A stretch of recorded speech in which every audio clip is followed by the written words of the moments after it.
So ladies and gentlemen, today we are in Lafayette, Louisiana, and we are actually talking to two amazing, powerful, beautiful business owners. And I think it's really interesting for you all to find out how they are going about running their separate businesses while doing it together, because you know what, ladies, so many of my listeners want to be in their own businesses, but they really don't know how to go about doing that. So Hanna, let's start with you. Your name is Hanna. What's your last name? Ellaham. And talk to us about How we kind of did it, I think, for Mel and I, almost a life necessity. We both... What is your specialty first? A chef and a Chef? business owner, yeah. And a business owner, but you do gluten-free, right? Like, what is your... Gluten-free, vegan, diabetic friendly. I think my motivation really came from my mom. She has a lot of health issues, and she is like the queen of Hershey syrup. Like, that girl would take the whole bottle of Hershey syrup and kind of just down it. And when she really started recognizing her health problems, she had to first resort to food as opposed to medicine, which is always the best route in my opinion. So I wanted to make sure that what she was eating wasn't crap, because that's kind of what you get on the market. It's bread that tastes like stones and will break your teeth in a minute. You know, it's chocolate it's not even chocolate by the time they're done processing it. So I wanted to create a product that was real, that was something that she could eat. And the more I started cooking, the more I started getting orders and the more people wanted it. And I was doing all of this out of my college dorm room, and I was like, well, man, you know, I mean, I have all these degrees and I love doing those things because I think I'm an academic first and foremost, but to see that there's a need that needs to be filled and it brings really big happiness. I mean, seeing a kid that gets a cake for their first time and they're 10 years old, that's happiness. And I mean, I think food is life and passion and it's sustainability, so there's nothing more happy than fulfilling one of your basic 3 needs, I think. What were your degrees? What were you going to school for? Law, political philosophy, history, women's studies. I got a lot of degrees. A lot. Awesome. Okay, so Melanie, what is it? Tell us your full name and the name of your business. So my name is Melodie McMath, or Melodie Carbuxia now again.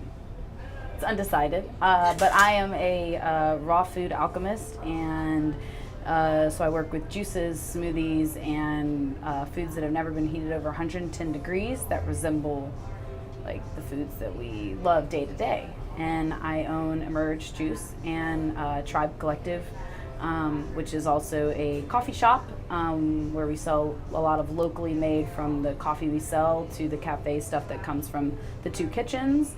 And a lot of the work and the arts and stuff, jewelry and everything inside the store is also locally made or mined or found or whatever. So, How did this start for you?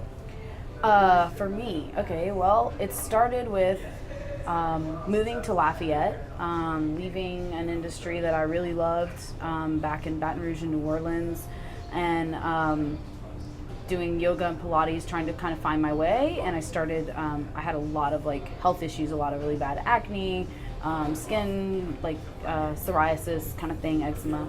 And so started doing like, just paying attention to my food, because I grew up, my family's Dominican, my mom didn't really have junk food for us.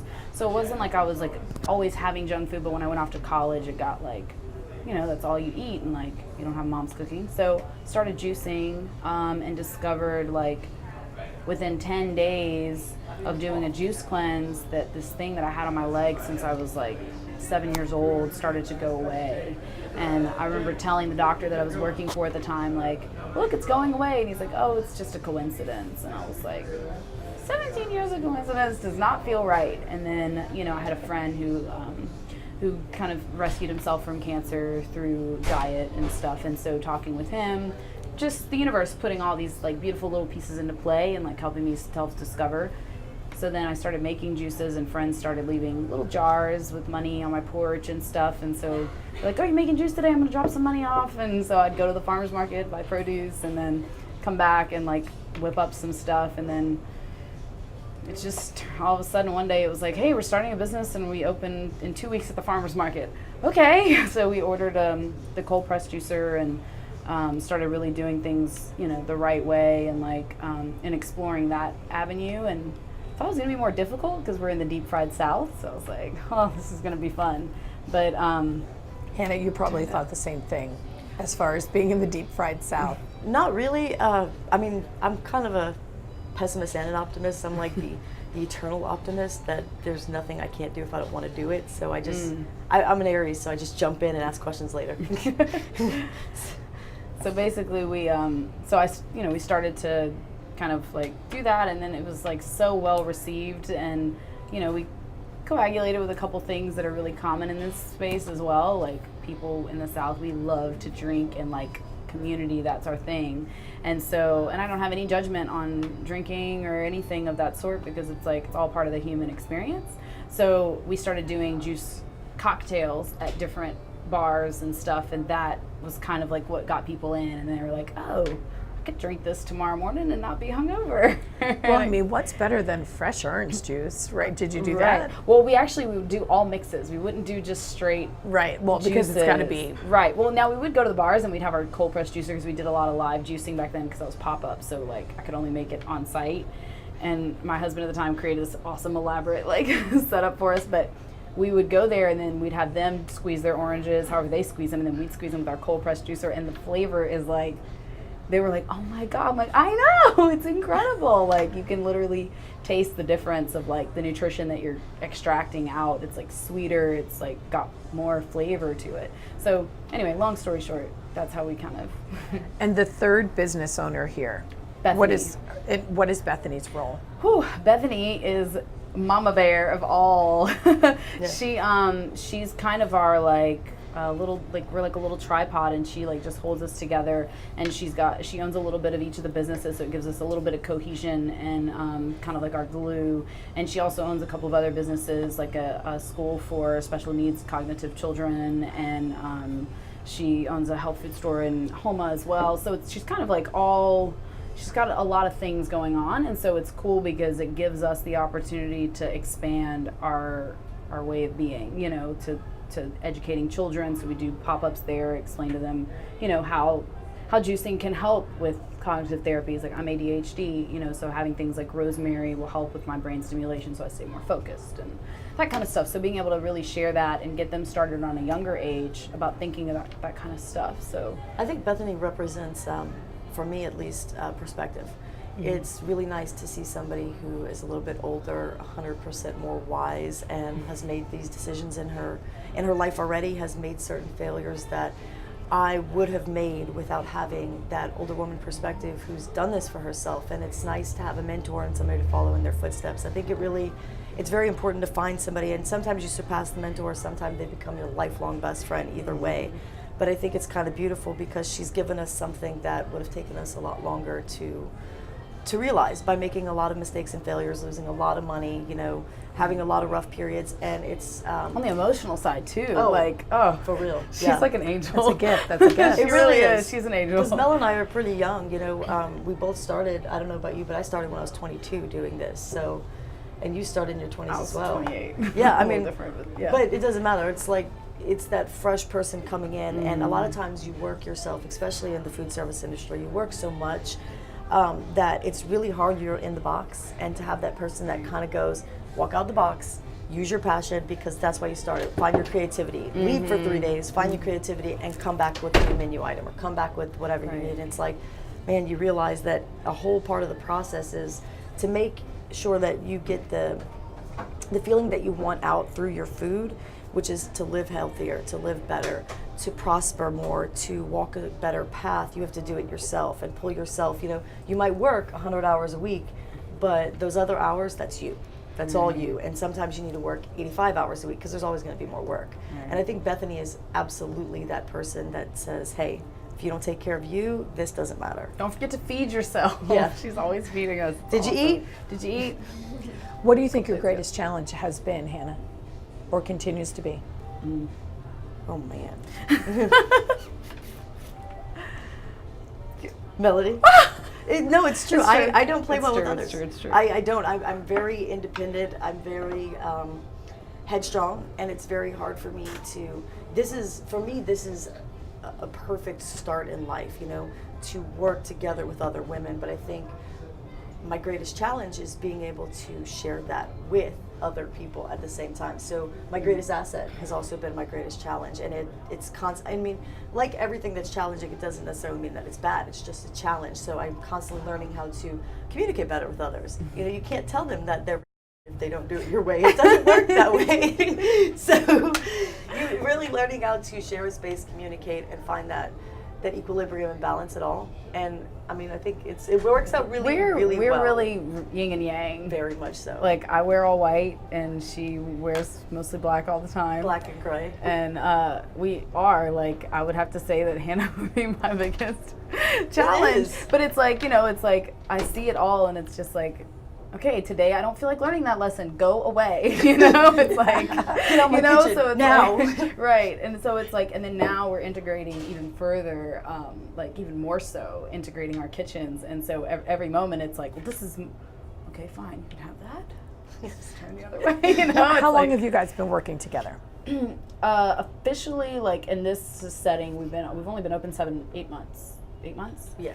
And I was moved into the building 2 years ago, and that was like right about the time we met. And that, I don't think, we both admit we hated each other back then or didn't like each other. We both had two different businesses. They did the same thing. They were different names, different labels, different name brands, but very, very similar lifestyle brands. So I ran one to what we're doing now, except this is like the next level. Mm-hmm. I had BB's Patisserie, and Mel had Evolve. Right. And then we decided to change it, get rid of a couple of extra limbs in our lives, and make it smaller, and we created Mortar and Pestle and Emerge. Yeah. So at the first 2 years, we barely looked at each other at all, but we weren't intending to work together. We were intending to have two separate businesses that had nothing to do with each other. We just shared this space. Right.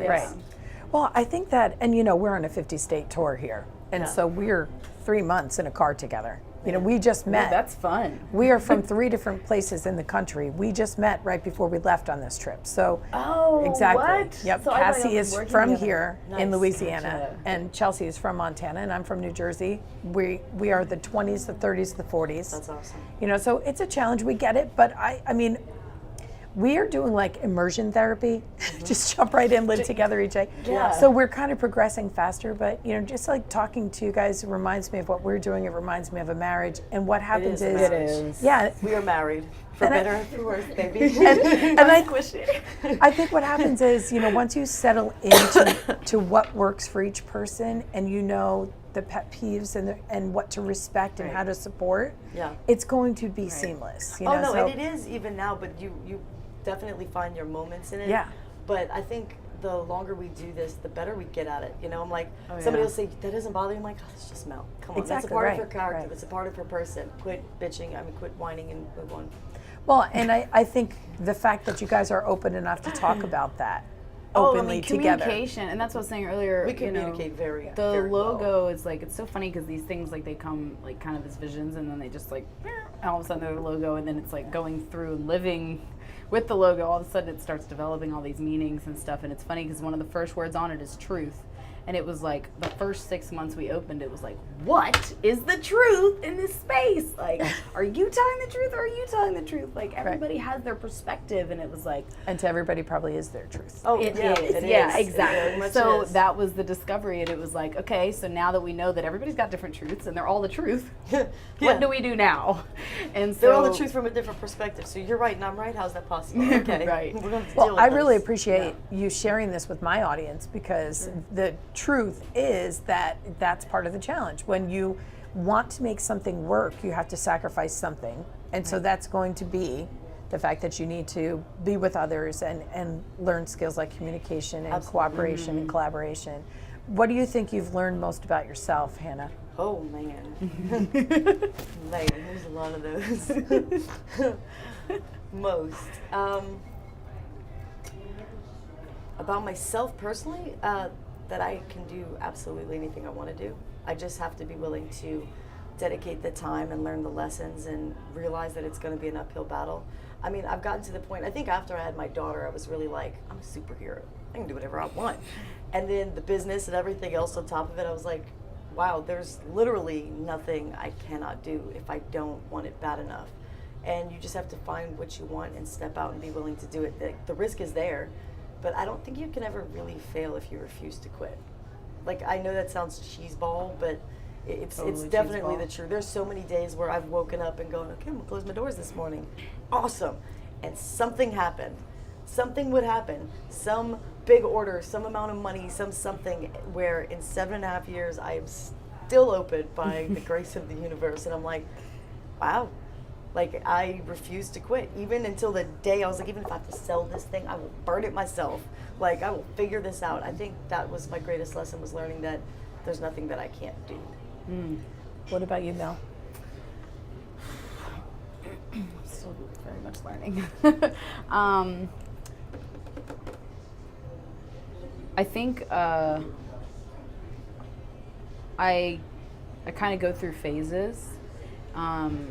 So learning a lot about like who I really am, because I have a tendency to be, I am so many things that, like, to find out what that truth is within myself, like unjuxtaposed against other things, so that I can continue to grow and continue to learn. For me, that's like one of the hardest parts, because it's like if I'm around something, like I assimilate to it. It's like, it's, you know, I can't control it, but I'm just gonna like participate in it and try to guide it as well as I can.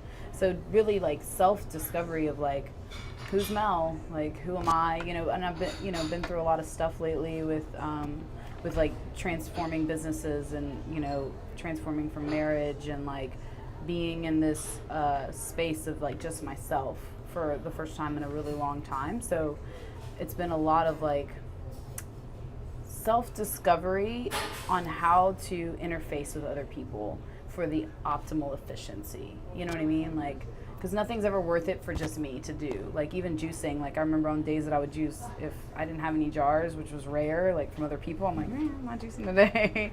Like, it takes me like interfacing with other people to like feel like it's worth doing. And so recently, coming for myself, like, to realize like, hey, like, you're worth this extra time, you know. And I learn a lot of that from her, because she does take that personal time really seriously and really like effectively.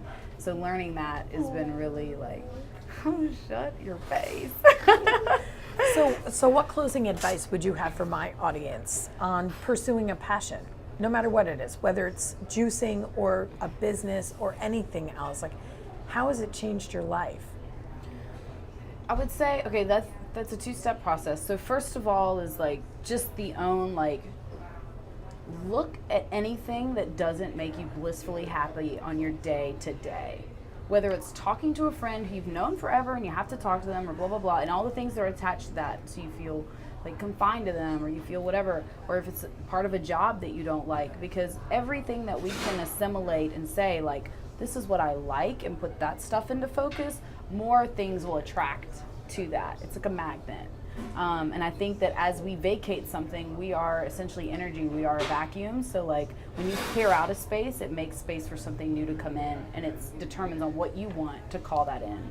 So as you focus on and fine tune, like laser pointer, what it is that like gets you revved up. If it's like typing an email first thing in the morning, if it's scrolling through Facebook first thing in the morning, if it's whatever it is, like looking at that and then saying like, okay, looking at just those things, putting a list together, just saying like, what does that all look like, and what kind of job comes from that? What change can I make? Because the guarantee right now is that if you're trying to make a change, truly make a change, the money will come, because the universe is ready for change. The world is ready for change. So it's literally that magnetic like approach. So, you know, take the time, self-discover, and then take the time to like project and manifest. That is my easiest way. Hanna probably has a much like more commonsensical way to explain all of that. No, I 100% agree. I think you need to look at your life and see what you like about it and what you don't like about it, and the things that you don't, for better or for worse, let it pass through you. I think the things that do, though, formulate some kind of strategic plan to make it your life. And it's not going to be all at once. It's going to be a slow thing. Maybe you make one cake a day, and you sell that one cake, and then you put aside 5 cents for that cake, or 50 cents, whatever it is. And I think that the slow building of that is, if you get something, it's like, you have to, I really always regulate things back to children. Like, if you give that child what they want the first time, they're not going to appreciate it. But if you make them save their money for it, they're going to eventually get it, and that's going to be their prized possession. I don't care if it's a P.O. box, one of those things you get for Christmas. I don't care if it is just a lightsaber. They're going to love the hell out of that lightsaber, and they'll probably keep it until they're 40 or 50, and their kids pass it down to their kids. It's something that you have to be willing to put the time and effort into, because if you're not willing to give of yourself a certain amount of time and effort, then you're not going to keep with it anyway. You didn't love it that much. You didn't want to keep it that hard. So I think to find the things that make you blissful, even if that is to be a better mom and you want to be a stay-at-home mom on the daily, make your life revolve around that. If that is to be a chef, cook a little bit more every day, find the people that would help you in that in your life, and surround yourself with good food, good people, good music, good drinks at the end of the day, and constantly be fueling your passion and your happiness, and just let the rest kind of fall off. It doesn't have to be like a harsh cut. It can be just, one of my favorite chefs, Francis Mulman, tells this story on a chef's table that he told one of his oldest friends, "I love you, but we have nothing else to talk about. We've gone different paths. I don't dislike you. I love you, but I'm going to hold those memories that we had dear. Let's just let each other pass off into the universe." Mm-hmm. And I think that if we kind of did that with more things, that we learned what we needed to learn and then let it pass on. That way we can continue to grow on our path instead of holding each other back or allowing ourselves to be held back by dead weight and things that should have been let go of a long time ago. It's creating that vacuum. Yeah. So Hanna, what's your favorite product that you make? Your favorite? Oh man. On the menu, my soul on a plate is the garden veggie pizza. I mean, it's perfection. Mel, what about you? What's your favorite? Oh, my favorite item.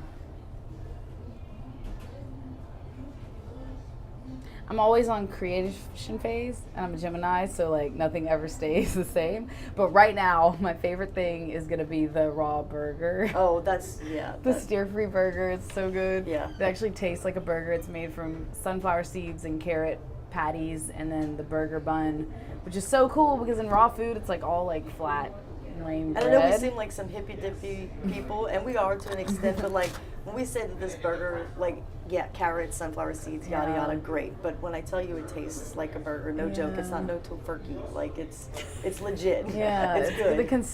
We got the consistency down, and that's like the hardest thing, like in raw food, because it's like, what else could you possibly do to it to make it taste like a meat patty? Yeah. And it's just like, and even has the color and the texture and the grit of it. It's very. We don't put fake food on our menu. Like it's gonna be pretty close to the real thing or not at all. Yeah. So in our my particular kitchen is actually all like straight from produce to. We don't use everything. We make the cheese on hand. We ferment our own cheese, and we like make our doughs and like powder all of our stuff that we use, the nuts and seeds and everything. So it's a really, and everything's sprouted so that it's like got the highest nutritional value. So it's like everything's from start to finish and 100% organic. So creating a burger bun, it's like a piece of bread. I just love that. I have a feeling Cassie, when she gets done with this 3-month journey and she comes back to Lafayette, you'll be seeing her again. I have a feeling. I'm excited. Yes, I hope so.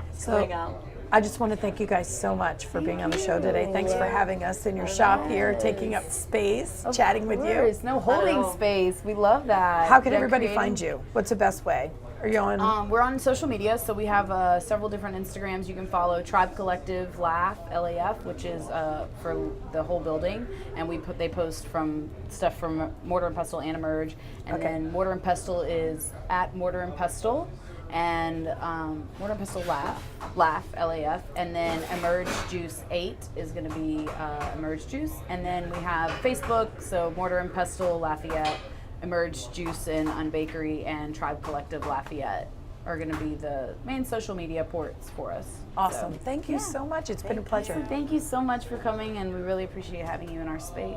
Thank you. And I talk to you, and I talk to you, and I talk to you, and I talk to you, and we love, and we hate, and we demonstrate.